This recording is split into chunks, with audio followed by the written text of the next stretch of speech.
Hey guys, आप सभी दोस्तों का बहुत बहुत स्वागत करते हैं। हम अपने यूट्यूब चैनल में आ चुके हैं फिर से एक और न्यू वीडियो लेकर। और आज है डे 8 दोस्तों, खान सर का 71 बीपीएससी का डे 8 में आप सभी दोस्तों का बहुत बहुत हम स्वागत करते हैं। तो आज है सैटरडे और आज क्लास चला है दोस्तों 10 बजे से 1 बजे तक और 2 बजे से लेकर 4 बजे करीब क्लास 2 वीडियो आज अपलोड हुआ है। तो हम जा रहे हैं, पहले लेक्चर कंप्लीट करेंगे एक, उसके बाद दूसरे लेक्चर को कंप्लीट करेंगे दोस्तों। ठीक है, तो चलिए पढ़ते हैं। उसके बाद आप सभी दोस्तों को बताते हैं क्या हमें नया सीखने को मिला है आज दोस्तों। ठीक है,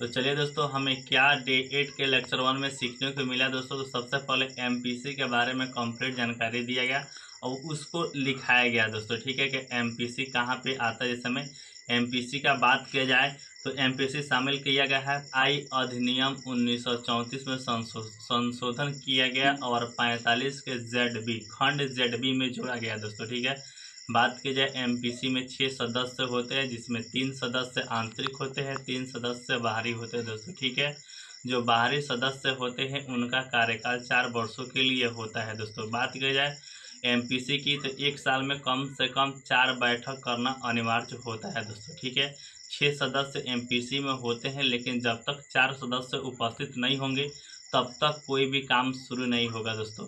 एमपीसी की बैठक में जो भी निर्णय अगर ले लिया गया है तो उसे आरबीआई को मानना 100% होगा दोस्तों। ठीक है, तो इतना कुछ जानकारी मिला एमपीसी के बारे में।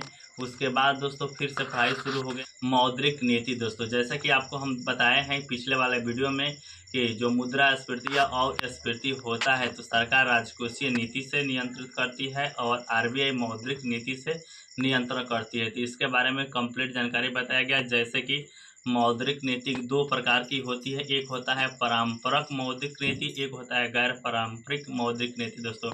जो पारंपरिक मौद्रिक नीति होता है यह 2 प्रकार का होता है, एक होता है मात्रात्मक और दूसरा होता है गुणात्मक। गुणात्मक को ही चयनात्मक कहते हैं और मात्रात्मक को सामान्य मात्रात्मक उपकरण कहते हैं दोस्तों।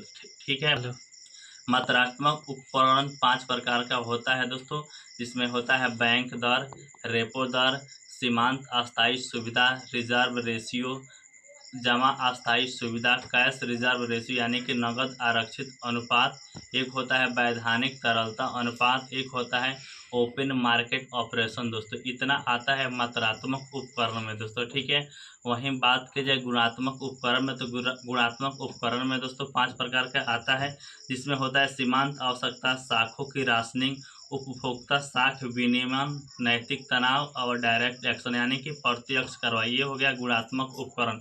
तो इसके बारे में बारी बारी से चलिए बात करते हैं दोस्तों। ठीक है, सबसे पहले बात करते हैं बैंक दर। बैंक दर वह दर होता है जिस पर आरबीआई सभी बैंकों को दीर्घकालीन ऋण देती है दोस्तों। बैंक दर इस टाइम अभी चल रहा है 6.75% दोस्तों। ठीक है, वहीं बात की जाए इसमें होता है कि सरकार जो आरबीआई होता है बैंक को प्रतिभूति नहीं देती है दोस्तों। ठीक है, एक होता है रेपो दर।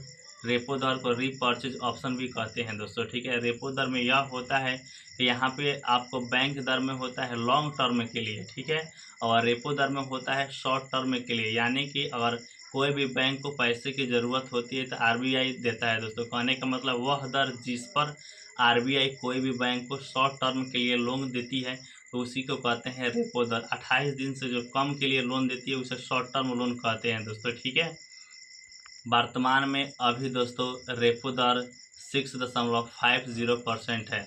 रेपो दर को बेंच मार्क कहते हैं दोस्तों। ठीक है, इसी के हिसाब से आगे का जितने भी होते हैं जैसे बैंक दर, एमएसएफ, रिजर्व रेशियो दोस्तों, यह सभी इसी के माध्यम से डिसाइड होता है। तो सबसे प्रमुख रेपो दर ही होता है दोस्तों। ठीक है दोस्तों, एक होता है एमएस जिसको कहते हैं मार्जिन स्टैंडिंग फैकल्टी यानी कि सीमांत अस्थायी सुविधा। जी हाँ दोस्तों, बैंक को किसी काम के लिए एक रात के लिए अगर लोन लेता है आरबीआई से तो इसे कहते हैं सीमांत अस्थायी सुविधा। जी हाँ दोस्तों, जब एक रात के लिए बैंक लोन लेती है तो यह ज़्यादा परसेंट पर देता है। जी हाँ दोस्तों, जिसका अभी परसेंट चल रहा है बैंक दर, जो कि है 6.75% दोस्तों। ठीक है, एक होता है RRR, कहने का मतलब है रिजर्व रेपो रेट दोस्तों। ठीक है, रिजर्व रेपो रेट। इसमें क्या होता है, बैंकों के पास लोगों का पैसा अधिक हो जाता है, यानी कि बैंक के पास अगर तरलता अधिक हो जाता है तो बैंक उस पैसे को RBI के पास जमा करती है,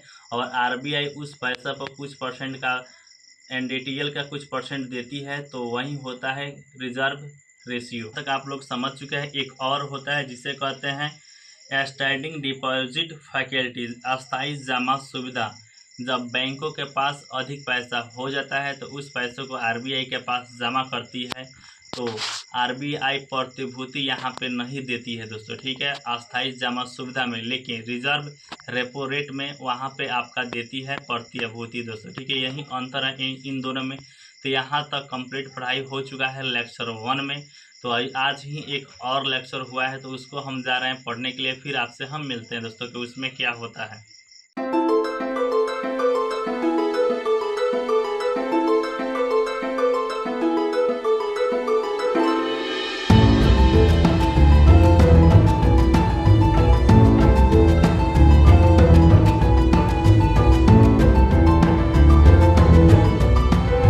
डे 8 के लेक्चर 2 में आप सभी दोस्तों का हम स्वागत करते हैं दोस्तों। ठीक है, तो चलिए जानते हैं क्या क्या पढ़ाई हुआ है दोस्तों।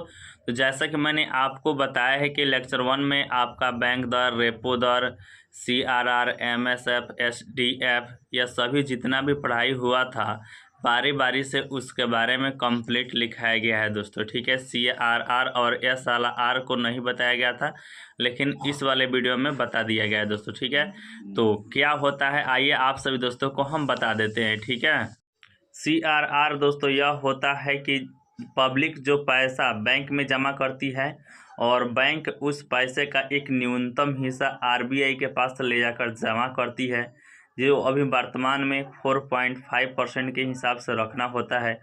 इसी को ही कहते हैं CRR। कहने का मतलब है कि कैश रिजर्व रेशियो।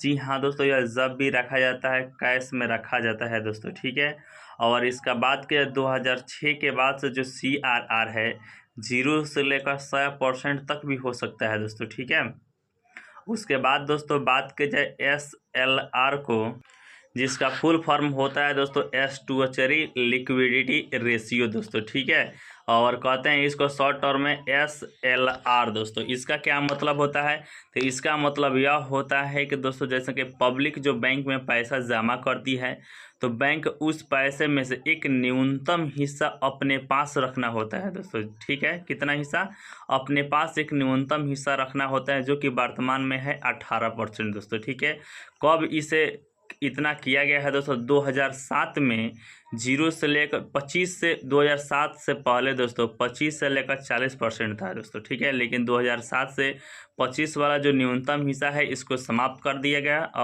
अब 0 से लेकर 40% तक बैंक अपने पास रख सकती है दोस्तों। ठीक है, उसके बाद दोस्तों पढ़ाई हुआ मुक्त बाजार प्रचलन दोस्तों। क्या होता है मुक्त बाजार प्रचलन, तो एक ऐसा मार्केट होता है जहां पे सरकारी प्रतिभूतियों को RBI और बैंक खरीद और बिक्री करती है, उसको कहते हैं मुक्त बाजार प्रचलन या ओपन मार्केट ऑपरेशन दोस्तों। ठीक है, तो यहाँ तक दोस्तों हो गया मात्रात्मक उपकरण दोस्तों। ठीक है, इसके बाद गुणात्मक या चयनात्मक उपकरण के बारे में भी बात की है सर दोस्तों। ठीक है, आइए उसके बारे में भी हम आपको बताते हैं।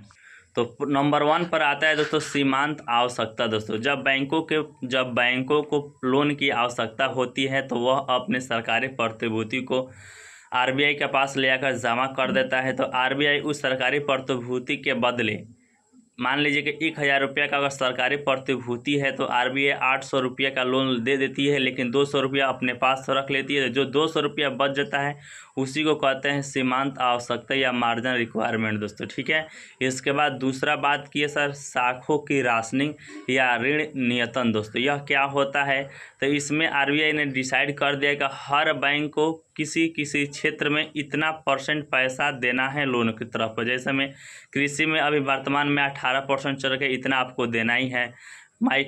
माइक्रो उद्योग में 7.8% आपको पैसा देना ही है। ऐसे ही कोटा बना दिया गया है कि इतना इतना % इन क्षेत्रों में दिया जाना चाहिए दोस्तों, ठीक है। इसके बाद बात की है तीसरा होता है उपभोक्ता ऋण विनियमन। जी हाँ दोस्तों, उपभोक्ता ऋण विनियमन यह क्या होता है? तो आरबीआई बैंकों द्वारा अपने ग्राहकों को दिए जाने वाले लोन पर जो नियम और कानून बनाई है उसी को कहते हैं उपभोक्ता ऋण विनियमन दोस्तों, ठीक है। चौथा होता है नैतिक दबाव या मोरल प्रेशर दोस्तों। यह क्या होता है? आरबीआई के द्वारा रूल बनाया गया है उसी को मानना होता है दोस्तों, इसी को कहते हैं नैतिक दबाव दोस्तों, ठीक है।